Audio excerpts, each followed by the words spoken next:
आप सबों को प्रभु यीशु मसीह के पवित्र नाम में जय मसीह की। निर्गमन की पुस्तक का हम अध्ययन कर रहे हैं, पुराने नियम की पुस्तक का अध्ययन कर रहे हैं और हमने जो आखिर में 8वां अध्याय निर्गमन का जो बात की थी कि कैसे मूसा ने कहा कि वो जो कुछ कहेगा वैसे ही हम करेंगे। हमको बलिदान करना है, हमको उसकी उपासना करनी है और जैसा वो कहेगा, और यही हमारी दिली तमन्ना होनी चाहिए। प्रभु जैसा तू कहेगा, हमारी अपनी कोई मर्जी नहीं। यहां तक यीशु मसीह ने सिखाया, बोला हे पिता ये कटोरा उठा ले, लेकिन मेरी नहीं तेरी मर्जी पूरी हो। दुआ करना सिखाया, जैसे तेरी मर्जी आसमान में पूरी होती है। उसकी वजह है मित्रों, क्योंकि उसकी मर्जी हमारी मर्जी से बेहतर होगी ना। हम लोग की प्रॉब्लम यह है कि हम लोग अपनी मर्जी को सबसे बेहतर जानते हैं। नहीं, उसकी मर्जी हम लोग की मर्जी से कहीं बेहतर होगी। इसलिए दुआ कीजिए और मांगिए, प्रभु मेरी मर्जी नहीं पूरी हो तो अच्छी है, इसलिए दुआ कीजिए कि उसकी मर्जी पूरी हो। तो मूसा ने यही कहा कि वो जो चाहेगा, जैसा वो कहेगा वैसे ही हम करेंगे। और मैं चाहता हूं कि निर्गमन की या ओल्ड टेस्टमेंट की जब आप पुस्तक का अध्ययन जो हम लोग कर रहे हैं, हम लाइन बाय लाइन नहीं देख रहे हैं, लेकिन हम अपनी आशीष उसमें से निकाल रहे हैं। मेरे लिए क्या आशीष है, क्योंकि ये वचन कभी पुराना होने वाला वचन नहीं है। घास तो सूख जाती, फूल मुरझा जाते, लेकिन तेरा वचन नहीं मुरझाएगा प्रभु। तेरा वचन सदैव के लिए है। और इसीलिए जब हम ये कहते हैं कि यीशु मसीह कल आज और युगानुयुग एक सा है, उसका क्या मतलब हुआ? वचन ही तो यीशु मसीह हुआ, वचन देहधारी हुआ। तो जब यीशु मसीह कल आज और युगानुयुग एक सा है, तो यीशु मसीह ही तो परमेश्वर का वचन है। वो भी कल आज और युगानुयुग एक सा है, क्योंकि आदि में वचन था।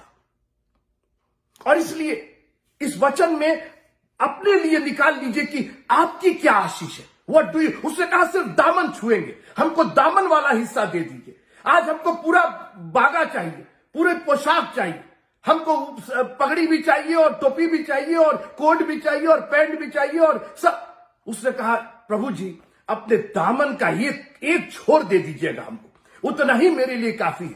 मेरे 12 साल की प्रॉब्लम जो जिंदगी भर की कमाई में नहीं हो पाया, वो एक छोर में, उसके दामन के एक छोर में, one touch of his garment, और वो भी उसने पकड़ा नहीं, उसके दामन को सिर्फ छू लिया। और दुआ कीजिए कि आज वचन का कोई एक कोना आपको छू ले, आपकी जिंदगी को ऐसा छू ले कि आपके जिंदगी के जो मसलाहत हैं, जो बवाल है आपकी जिंदगी के, जो दुनिया की चिंताएं हैं, वो एक झटके में दूर हो जाएंगे अगर उसने आपको अपने दामन को छूने दिया। तैयार हैं आप छूने के लिए? आप कह सकते मेरी नहीं, लेकिन तेरी मर्जी पूरी हो। Thank you Jesus. आज हम एक और विषय पर बात करेंगे, लेकिन मैं शुरुआत करना चाहता हूं यूहन्ना की इंजील, क्योंकि अक्सर हम सोचते हैं ना कि ओल्ड टेस्टमेंट का न्यू टेस्टमेंट से कोई मतलब नहीं है। कभी ऐसा मत सोचिएगा। ओल्ड टेस्टमेंट वो बेस है, वो नेव है जिस पर न्यू टेस्टमेंट धरा गया। ओल्ड टेस्टमेंट को ही लेकर के यीशु मसीह ने आगे बढ़ा दिया। परमेश्वर ने अपने पुत्र को भेज दिया ताकि ओल्ड टेस्टमेंट में, पुराने नियम में जो हमारे वादे, उसके वाचाएं हैं, वो पूरी हो जाए। और इसलिए पुराने नियम से अपने लिए नए नियम की आशीषें निकाल लिया कीजिए। मेरे लिए क्या है इसके अंदर? पुराने नियम की कभी अवहेलना मत कीजिए। अगर आप सरमन कभी तैयार कर रहे हैं, मैं उन प्रीचर्स के लिए कहना चाहता हूं, अगर सरमन तैयार कर रहे हैं तो पुराने नियम से खोजिए कि उसका बेस कहां है, उसकी नेव कहां है। आपको आसानी होगी अपने सरमन को बिल्डअप करने में। यूहन्ना की इंजील उसका 14वां अध्याय मेरे हिसाब से बाइबल की सबसे खूबसूरत आयत, और बाइबल की छोड़ दीजिए, जिंदगी की, मानव जिंदगी की, प्रभु के विश्वासियों की सबसे बड़ी आयत यह होनी चाहिए। सुनिएगा मेरी बात। जो प्रभु पर विश्वास करते हैं, जो उसके बेटे और बेटियां हैं, जिन्होंने उसके नाम का बपतिस्मा लिया है, जिन्होंने उसके ऊपर विश्वास किया है, जिन्होंने अपने आप को उसके लहू से धोया है, उनके लिए यह लाइन सोने चांदी हीरे जवाहरात से कहीं बढ़कर के, बस एक लाइन सुनिएगा। यूहन्ना की इंजील उसका 14वां अध्याय, थैंक यू जीसस, और तीसरी आयत, John chapter number 14 and verse number 3। यूहन्ना की इंजील 14वां अध्याय और तीसरी आयत। और यदि मैं जाकर तुम्हारे लिए जगह तैयार करूं तो फिर आकर तुम्हें अपने यहां ले जाऊंगा। बस फिर आकर तुम्हें अपने, सोचिए आप, परमेश्वर का पुत्र, परमेश्वर का मेमना, परमेश्वर का वचन आज आपसे एक वादा करके जा रहा है, मैं आकर तुम्हें अपने यहां ले जाऊंगा। इससे बढ़कर के और कोई आयत हो ही नहीं सकती। मित्रों, अगर यीशु मसीह आते, सब कुछ करते, बलिदान करते, ये करते सब, और ये लाइन कह करके नहीं जाते, तो मैं समझता हूं कि हमारी सारी आशा बेकार हो जाती। मगर इस एक लाइन में, मैं आकर तुम्हें अपने यहां ले जाऊंगा, मैं बार बार इसको पढ़ता हूं, बार बार रिमाइंड करता हूं। मैं जब कभी किसी मुसीबत में रहता हूं तो मैं कहता हूं, प्रभु क्या प्रॉब्लम है, आप तो हमको आकर के एक दिन लेके जाने वाले हैं यहां से, हम यहां रहने वाले नहीं है। यू हैव ऑलरेडी प्रॉमिस, और इतनी आपकी प्रोमिसेस पूरी हुई है, इतनी क्या, एक एक प्रोमिसेस आपकी पूरी हुई है, एक एक वादे और एक एक वाचाएं आपकी पूरी हुई है। तो ये वादा कैसे अधूरा रह सकता है? You are coming to take me to a place where you live, I will live also. सोचिए आप, इतनी बड़ी बात, और आज हम परेशान हैं, ये क्या होगा, वो क्या होगा, कहीं मर ना जाए, कहीं जी ना जाए, कहीं रह ना जाए, कहीं, छोड़ दीजिए सब। वादा उसका है कि आकर के वो हमको लेकर के जाएगा। ये इतनी बड़ी एक उसने धरोहर हमको दी है, इसको हमको थाम के रखना चाहिए। कभी मुसीबतें आपके सामने आए, कभी गोलियात जैसी खड़ी हो, तो आप कहिएगा, अरे कहां तुम हमको फंसाए हुए हो, हम तो जाने वाले हैं, हम तो नया बदन पहन के जाने वाले हैं। सारी दुनिया देख के उसको रोने वाली, हमको कोई फर्क नहीं पड़ता तुम क्या हो क्या नहीं हो, I am going with him. और आइए अब निर्गमन की पुस्तक और उसका 8वां अध्याय, 9वां अध्याय, इन दोनों पर, इसकी एक एक लाइन पर आज हम चर्चा करेंगे। 8वें अध्याय, Exodus chapter number 8 and verse number 1। निर्गमन की पुस्तक 8वां अध्याय, पहली आयत। तब यहोवा ने फिर मूसा से कहा, फिरौन के पास जाकर कह, यहोवा तुझसे इस प्रकार कहता है, मेरी प्रजा के लोगों को जाने दे, जिससे वे मेरी उपासना करें। अध्याय नंबर 9, निर्गमन अध्याय नंबर 9, पहली आयत। फिर यहोवा ने मूसा से कहा, फिरौन के पास जाकर कह, इब्रियों का परमेश्वर यहोवा तुझसे इस प्रकार कहता है, मेरी प्रजा के लोगों को जाने दे कि मेरी उपासना करें। अध्याय नंबर 9 और उसका 13वां पद। फिर यहोवा ने मूसा से कहा, सवेरे उठकर फिरौन के सामने खड़ा हो और उससे कह, इब्रियों का परमेश्वर यहोवा इस प्रकार कहता है, मेरी प्रजा के लोग को जाने दे कि वे मेरी उपासना करें। 7 बार मित्रों, 7 बार इस फ्रेज को दोहराया गया है, इस जुमले को दोहराया गया है। यहोवा यूं कहता है, इब्रियों का परमेश्वर यूं कहता है, यहोवा परमेश्वर यूं कहता है, मेरी प्रजा को जाने दे, मेरी प्रजा को जाने दे, मेरी प्रजा को जाने दे, मैं आऊंगा, तुमको लेकर के जाऊंगा। मित्रों, हमारा प्रभु फ्रीडम में बिलीव करता है। कहां से जाने दे? गुलामी से जाने दे, अपने क्षेत्र से जाने दे, अपने राज्य से जाने दे। फिरौन, मेरे लोगों को जाने दे, आजाद कर इनको। और हमारा प्रभु आजादी देना चाहता है। Where there is spirit there is freedom. जहां आत्मा है वहां स्वतंत्रता है। मैं नहीं जानता हूं कि आप किसकी गुलामी में है, किस फिरौन ने आपको अपने क्षेत्र में बांध रखा है, आप उसकी सीमा से बाहर नहीं जा पा रहे, आपको समझ में नहीं आ रहा कि अब इसके बाद क्या करें। आज मैं आपको उत्साहित करने के लिए एक चैलेंज देता हूं। मेरा प्रभु आपसे कहता है, आपके विरोधियों से कहता है, आपके उस जकड़े हुए जो चीजें हैं, जो जंजीर है, उनसे कहता है, लीव माय पीपल, मेरे लोगों को जाने दे, मेरे बच्चे को जाने दे, मेरी बेटी को जाने दे। उसने हमें आजादी दी है मित्रों। वो इस दुनिया में आया, हमारे पाप की गुलामी से हमको आजादी दी। पहले तो आप मालूम कीजिए कि आपको जाना है, आप किसी के चंगुल में हैं, किसी ने आप पर प्रभुता कर रखी है, आपके घमंड ने प्रभुता कर रखी है, हमारी लालच ने हम पर प्रभुता कर रखी है।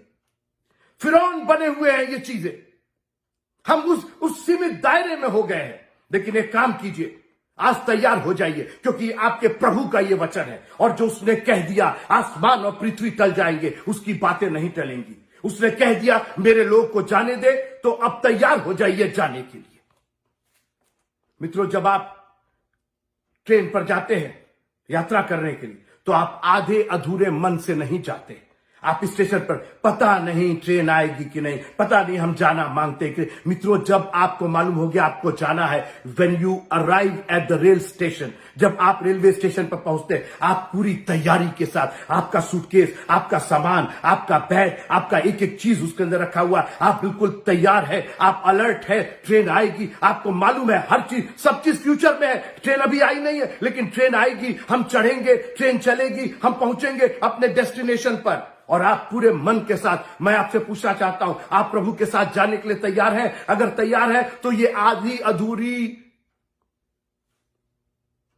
आपकी जो तैयारी है, ये आधी अधूरी क्यों है?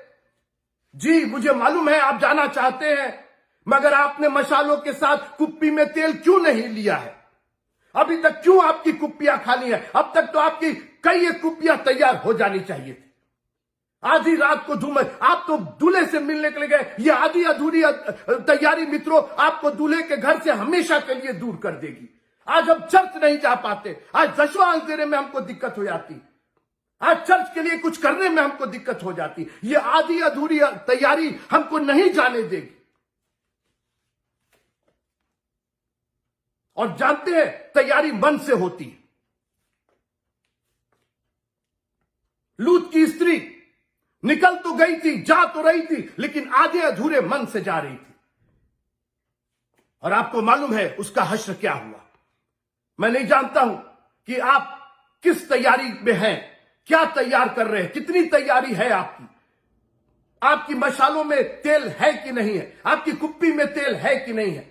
लोग एक के बाद एक चले जा रहे हैं। मित्रों, एक बार आप जमीन में चले जाएंगे, क्या मिट्टी तेरा गुणानुवाद कर पाएगी? और जो हालत हो रहे हैं, ऐसे समय में हमें अपनी कुप्पियों में, मशालों के साथ साथ कुप्पियों में भी तेल ले रहा है।